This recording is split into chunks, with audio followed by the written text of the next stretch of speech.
नमस्कार दोस्तों, मैं मुकुल। मैं आप सभी को अपने YouTube channel empty drum learning पे आप सभी का स्वागत करता हूं। वीडियो को शुरू करने से पहले यदि आप हमारे चैनल पे न्यू हैं तो please subscribe to my channel. हाँ जी दोस्तों, तो आज की वीडियो में हम बात करने वाले हैं spark session and spark context के बारे में, जो कि एक बहुत ही बेसिक चीज़ है स्पार्क के अंदर। तो आइए वीडियो को शुरू करते हैं। हाँ जी दोस्तों, तो आज की वीडियो में हम बात करने वाले हैं 4 मेन टॉपिक के बारे में। जैसे कि पहला है कि why we create the spark session and the spark context, what is spark session, what is spark context, what is the difference between the spark session and spark context, and why we use the spark session instead of spark context। तो आज दोस्तों इन सब topic के बारे में आज हम बताने वाले हैं, तो प्लीज़ वीडियो को ध्यान से देखिएगा। तो दोस्तों जब भी हम कोडिंग करते हैं तो हम ये कहते हैं कि ये स्पार्क का प्रोग्राम है। तो स्पार्क का प्रोग्राम की हमें स्पार्क के बहुत सारे फीचर्स को यूज़ करने के लिए हमको सबसे पहले जो होता है स्पार्क का एक ऑब्जेक्ट क्रिएट करना होता है। जो ऑब्जेक्ट जो होता है ना वो और कुछ नहीं होता, वो एक स्पार्क कॉन्टेक्स्ट और स्पार्क सेशन ही होता है। तो एक सिंपल वर्ड में बताऊं तो स्पार्क सेशन और स्पार्क कॉन्टेक्स्ट जो होते हैं वो प्रोग्राम के एक तरीके से एंट्री पॉइंट होते हैं स्पार्क एप्लीकेशन के लिए। हाँ जी दोस्तों, बात करते हैं स्पार्क कॉन्टेक्स्ट के बारे में। तो स्पार्क कॉन्टेक्स्ट जो हमारा यूज़ होता था वो स्पार्क 1x का जो वर्जन था उससे पहले हम स्पार्क कॉन्टेक्स्ट यूज़ करते थे। आजकल हम स्पार्क सेशन यूज़ करते हैं। तो स्पार्क कॉन्टेक्स्ट जो है वो प्रोग्रामिंग के लिए यूज़ होता था स्पार्क आरडीडी क्रिएट करने के लिए या फिर ब्रॉडकास्ट वेरिएबल बनाने के लिए यूज़ किया जाता था।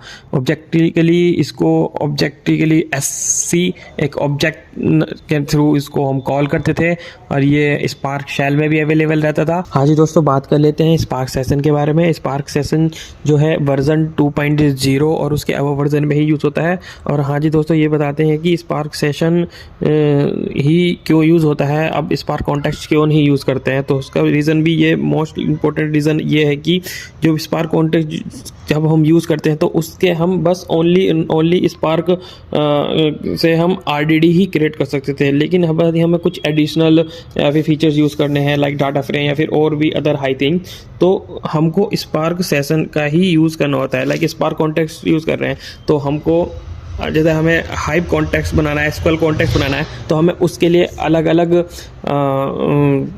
स्पार्क कॉन्टेक्स्ट क्रिएट करने पड़ते हैं। लेकिन स्पार्क सेशन में क्या है, स्पार्क सेशन में ये सब ऑलरेडी इनबिल्ड है। तो हमको जब इसको सबको यूज़ करना होगा तो हम ऐसे यूज़ कर लेंगे like spark dot spark equal spark dot hype equal like this. दोस्तों बात कर लेते हैं how many spark session can you create in an application. तो इसमें हम कितने भी स्पार्क सेशन क्रिएट कर सकते हैं यूजिंग द स्पार्क बिल्डर और spark session dot new session के थ्रू। लेकिन many spark session object are required when you wanted to keep spark table logically separated. हाँ तो दोस्तों, स्पार्क सेशन को क्रिएट करने के लिए बस हमें कुछ बिल्डर पैटर्न मेथड यूज़ करने पड़ते हैं। लाइक बिल्डर मेथड यूज़ करना पड़ेगा और हमको get on create method use करना पड़ेगा।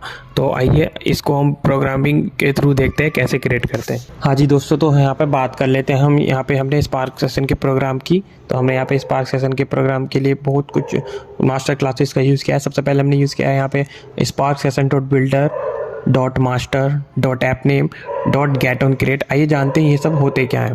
सबसे पहले आता है हमारा स्पार्क बिल्डर, जो कि हमारा spark session dot builder class को रिटर्न करता है, जो कि उस सेशन में होते हैं। जैसे डॉट मास्टर हो गया, डॉट मास्टर ऐप नेम हो गया, डॉट गेट ऑन क्रिएट हो गया।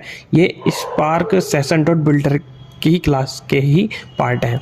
मास्टर जो होता है उसमें जब हम रन कराते हैं मास्टर क्लास में, तो उसमें हम अपने आर्ग्यूमेंट को हमें पास करना होता है। Like if you are running it on the cluster then you need to use your master name as an argument.